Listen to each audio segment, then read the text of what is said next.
Hey ambitious supermoms, Super Jen here with searchingforsuperpower.com, where we are redefining the supermom movement by mastering our mindset. On today's episode, we are learning the 3 steps you must take to overcome any obstacle that comes your way. We're also going to get to talk to a special friend of mine, a single supermom who is overcoming obstacles left and right, advancing her career, and loving her life and her family while she does it. Now, let's get started. So step 1 in overcoming any obstacle that comes your way is learning to perceive the obstacle accurately. Let me ask you this. When something's jumped in your way, are you letting your emotions get the best of you?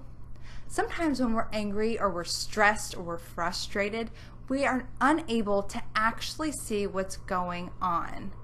So maybe that huge mountain is really only a molehill.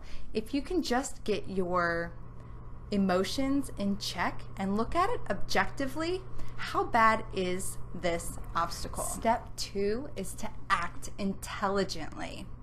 Now, with accurate perception, you have the ability to take appropriate action. All of us take actions every day.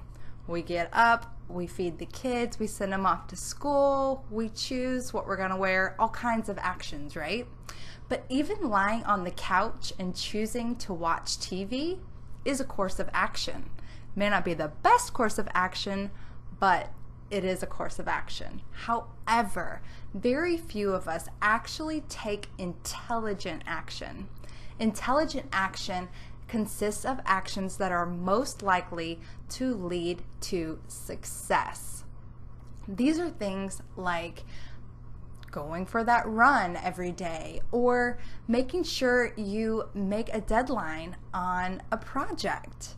It's these little things that will continually add up and help you to overcome that obstacle. And step 3 is to accept and persevere. Don't give up. Creating opportunities from obstacles requires a lot of willpower. When we're placed in a situation where there's multiple obstacles and very little hope, do you continue to give up, or do you keep pushing forward? The little ability to accept the situation makes intelligent action easier. So lacking acceptance, you'll face too much emotional struggle to perceive accurately or act intelligently. So take the time and make the decision to not give up. Your why, your reason for doing what you're doing has to be stronger. If the little voice in your head is telling you that it's not worth it, that perseverance will not kick in. So you have to make sure you don't give up. So I want you to meet an amazing woman named Stacy. She's a great friend of mine and a single supermom as well. She has overcome so many obstacles on her journey, and I'm super excited to share a little bit of her story with you today. We are starting this Supermom series, and I just wanted to kind of ask you, I know that you are a single supermom, and relatively recently, a couple years ago at this point. So based on that, like what kind of obstacles and challenges do you feel like you face as like a working mom? Like what are some of the biggest struggles that you have to deal with? I mean, that's like the biggest struggle is just the balance between being a working mom and, trying to make sure that your kids have what they need. And so for me, like, I'm in medical sales. So like my territory encompasses like North and South Carolina. And so I do a lot of overnights, right? Because in order to be in Raleigh for like, a couple of days, I sort of have to stay over. So the challenge for me is like one, finding the right childcare for my kids. I managed to get over the guilt because I used to have a lot of guilt of like, oh my God, I'm leaving my kids, who's doing homework with them. And so we found that, once you release that guilt for both, it really was myself because my kids were fine. I feel like I'm able to function a lot better. And I think the main thing is just finding someone you trust to watch the kids. And so thankfully I've had experience with one of the teachers at the school helping out. I live down the street from UNC Charlotte, so I have a college student that's been with me for a year. So she's been super awesome. And I think that knowing that my kids are safe and are happy and are well taken care of, and, you know, if there are challenges with homework, we kind of FaceTime or we'll talk about it over the phone. So that has really helped me be more productive at work. But it's the biggest challenge. And even now, like I said, this week was like, non-school, half school week. Mm-hmm. So I had to take some time off, one, to spend time with them, but then two, because I wanted to make sure that they're in a safe environment and they're having fun. So that's the big challenge, is just trying to make sure that the kids are well taken care of while I'm at work, especially because I travel. Totally. That's awesome. I love that you mentioned the mom guilt.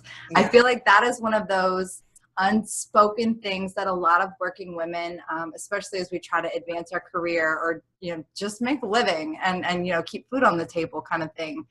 That's one of those things that really is prevalent in the mom community.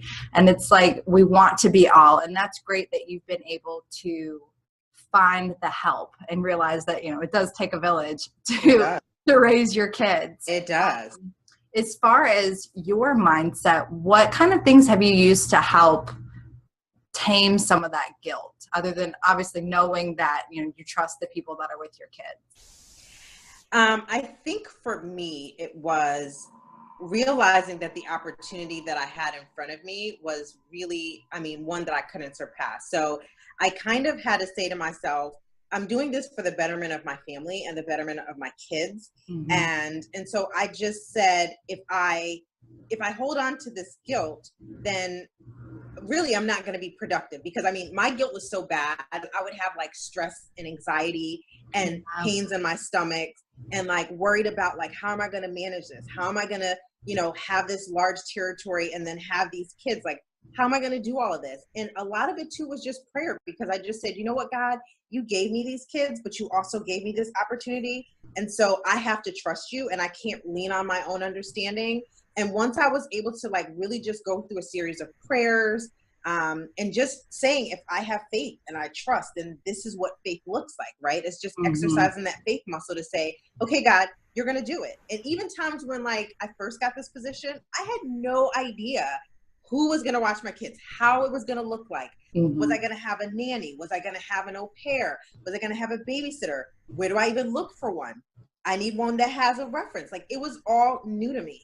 But I think it's really just pulling from the place of faith, that God has given you this opportunity to provide for your kids, and he knows exactly why he put you here, and not to lean so much on yourself. And so once I was able to do that and obviously find the right people, that all just kind of like changed and kind of helped me ease the stress. I no longer had the stomach pains. I could eat. I exercised.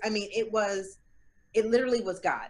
Literally, I always have people ask me this all the time. How do you do it? Mm-hmm. How do you manage all this? I'm like, the grace of God. I could not take any credit for it, because he places the right people around me. He places my kids in the right schools. He places the right friends around them and around myself. That it's only the grace of God that I was able to do this. That's great. That's awesome. So you mentioned that, once you really started leaning on that higher power and sort of releasing some of that, I have to do everything, mentality. Yeah. What kind of things now do you do as far as self-care? You mentioned exercising and things like that. What do you do for you just to make you feel good, even though there's like so many other things to do? A glass of wine, almost a glass of wine a day. I get like, if not monthly massages, like maybe every other month. Cause that's like my serenity. That's my peace. There's a lot of like just stress, because I'm in my car all the time. And so I'm carrying stuff. So massages, wine, I take time to hang out with my girlfriends, and then I'm in love. And so I've been doing some dating with my guy. And that has helped tremendously, because he's so supportive of just like, not just my career, but also like my kids and stuff. But I think that's key. And a lot of moms feel guilty for going out or for like, you know, getting a babysitter to go hang out with your friends.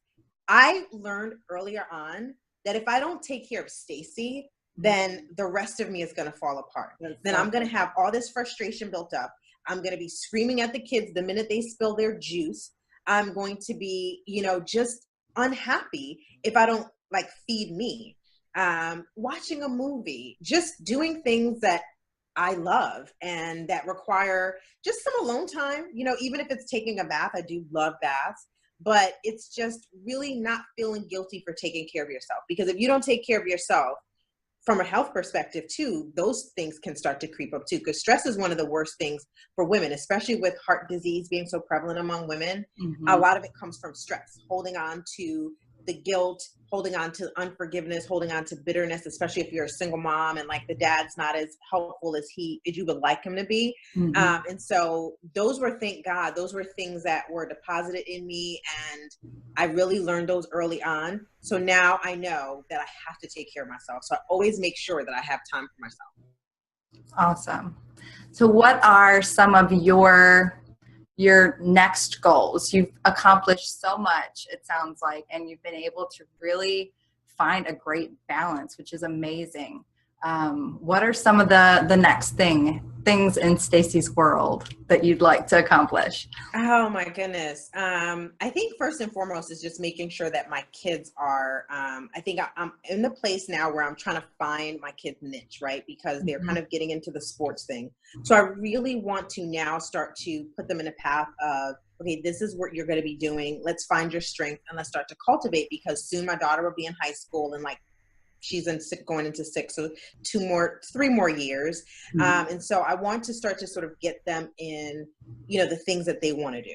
So that's really kind of like my main focus, is just trying to find everyone's strength and everyone's niche and start to cultivate that. I think for me, it's kind of just, now that I'm in a relationship, I think I kind of want to focus on that, because I've been divorced for 7 years. Sure. And so I wanted to make sure that I give time for that, because I think a lot of times as moms, we're just so pulled with everything with our kids that we forget about that portion, or we give it just a little bit of time, but then it fizzles out and it doesn't come to fruition.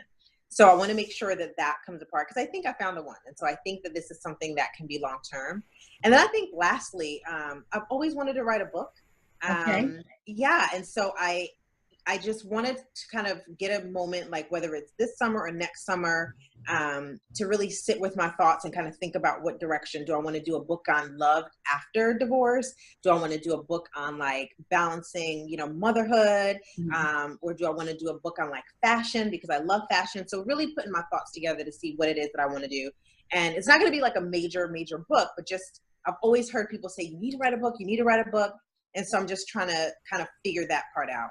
And then I think the last thing that is really like a major thing, I want to take the kids to Africa. So yeah, so we got our passports this summer. So, and my parents are from Africa. So I want to try to maybe do a 2018 kind of trip that's probably going to take us about 2 or 3 weeks to be out there. So that's like major, that's saving, awesome. major planning. So those are kind of like the 4 buckets that I have on my to-do list that I see, with probably within the next like 2 to 3 years. Those are amazing goals. It's like Superwoman right there. Oh my gosh. Yeah. I mean, let's like take them all a step at a time. Exactly. Yeah. But it's totally possible. It's just setting the intentions of what you want to do, and then putting the plan into action. That's what I do all the time with a lot of my clients, is just to help them come up with that game plan. And like, hey, a lot of us don't even ask ourselves, like, what do I want? Right. But then we get upset when we don't get it. Yeah, for sure. Because if you don't ask, you will not receive. I mean, the Bible is clear, so that's a great point. That's actually like a tweetable thing. Tweetable. Tweet that. That's awesome. Well, thank you for doing this with me. I've got one more question for you. Okay. If you were to have a superpower, what is your superpower? My superpower would be to clone myself, because my kids always seem to have events at the same time. Yep. Like this past Friday, Gabby was graduating 5th grade. at the same time that Justin was playing football. Mm. So I had to choose football or graduation. Graduation is bigger. He can always have a football game. So Justin had to go with the coach and the coach's mom or the coach's wife. And then I had to go with Gabby. So I always tell the kids, like, I can't clone myself. I wish I could. So if I could just have a superpower, I need to clone myself so I could be present for all of them at all of their events if they're going on at the same time. Awesome. Yay, I love that so much. And thank you for hopping on here with me. Oh, you're so welcome. Thank totally you like Supermom material here. And I know you can get, you make things happen. You got it. You've got that like oomph that you just, you just got that drive, and it's amazing. I look up to that. So. Oh, thank you. Thank you. I tell you that I always say we were born for this. Women, we have this innate gift and strength that God gave us, and we just have to tap into it. Even when we're giving birth and we feel like we can't do it, I just always say God gave us the strength. And so just tap into it and just keep going, and we make it happen. That's so great. Stacey is such an amazing story, right? So just to recap what we talked about today, overcoming obstacles requires 3 things. 1, you must perceive the situation accurately. If you're letting your emotions cloud your judgment, it's going to be really difficult to objectively see what you're facing. And 2, we learn to act intelligently. There's all kinds of choices and decisions that we make throughout the day, but which ones are you making that are truly going to help you move the ball forward in your goals? And then 3 is to accept the things as they are and don't give up. You can't always change every piece of your situation. However, you can choose how you react to them, and you have to make that decision that you won't give up no matter how difficult it gets. If you like the video, I would love for you to like it below, and make sure you click the subscribe button so that you don't miss any episodes of the Supermom's Guide 2. We have a new video every Tuesday, so make sure you check that out. I also want to include a special link below, a special offer just for you. If this was helpful, take a look at this ebook I created. It's The Art of Turning Obstacles into Opportunities. It's a super simple, easy read that's going to help guide you through this process and dig a little more in depth into how you can overcome any obstacle that comes your way. I'm also going to throw in a special bonus just for my YouTube followers, and it's going to be a worksheet that's just going to really be like a quick start guide into getting you going, creating good habits, and really building the momentum. Thank you so much for watching today. I would love to see your comments below. What obstacles are you overcoming at the moment, and how can I help? Keep searching for your superpowers, ladies, and we'll talk to you soon.